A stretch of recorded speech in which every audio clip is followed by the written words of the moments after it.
ওম শান্তি। 4 জুলাই 2025 সাকাৰ মহাবাক্যৰ সম্পূৰ্ণ সাৰ কথা। মৰমৰ সন্তানসকল, বন্ধনমুক্ত হৈ সেৱাত তৎপৰ হৈ থাকা, কিয়নো এই সেৱাত বহুত উচ্চ উপাৰ্জন হয়।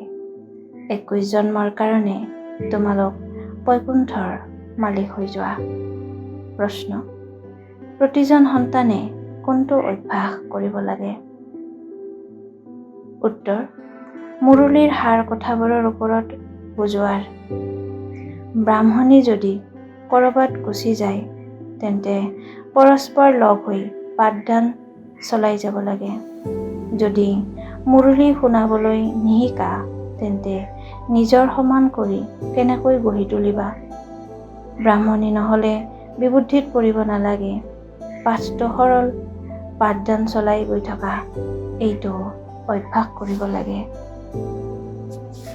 ধাৰণাৰ বাবে মুখ্য সাৰ: 1. ভিতৰত ঈৰ্ষা আদি যি পুৰণি অভ্যাস আছে, সেয়া এৰি পৰস্পৰ অতি স্নেহেৰে মিলিজুলি থাকিব লাগে। ঈৰ্ষাৰ বাবে পঢ়া এৰিব নালাগে। 2. এই পুৰণি পচি যোৱা শৰীৰৰ বোধ এৰি দিব লাগে।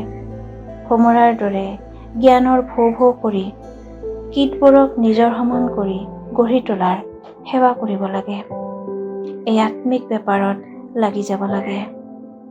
বৰদান: মনৰ বন্ধনৰ পৰা মুক্ত, অতীন্দ্ৰিয় সুখৰ অনুভূতি কৰোঁতা, মুক্তিদাতা হোৱা। বিস্তাৰ: অতীন্দ্ৰিয় সুখত ডুলি থকা, এয়া সংগমযোগী ব্ৰাহ্মণৰ বিশেষত্ব। কিন্তু মনৰ সংকল্পৰ বান্ধনে আন্তৰিক আনন্দ বা অতীন্দ্ৰিয় সুখৰ অনুভৱ কৰিবলৈ নিদিয়ে। ব্যৰ্থ সংকল্প, ঈৰ্ষা, অমনোযোগিতা বা আলস্যৰ সংকল্পৰ বান্ধনত বান্ধ খোৱা মানেই মনৰ বন্ধন।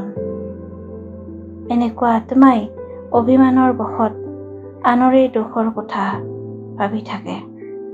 তেওঁলোকৰ উপলব্ধি কৰাৰ শক্তি সমাপ্ত হৈ যায়। সেইকাৰণে এই সূক্ষ্ম বন্ধনৰ পৰা মুক্ত হোৱা, তেতিয়া মুক্তিদাতা হ'ব পাৰিবা।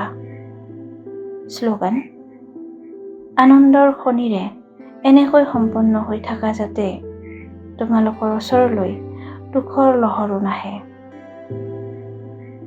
অব্যক্ত সংকেত: সংকল্প শক্তি জমা কৰি শ্ৰেষ্ঠ সেৱাৰ নিমিত্ত হোৱা।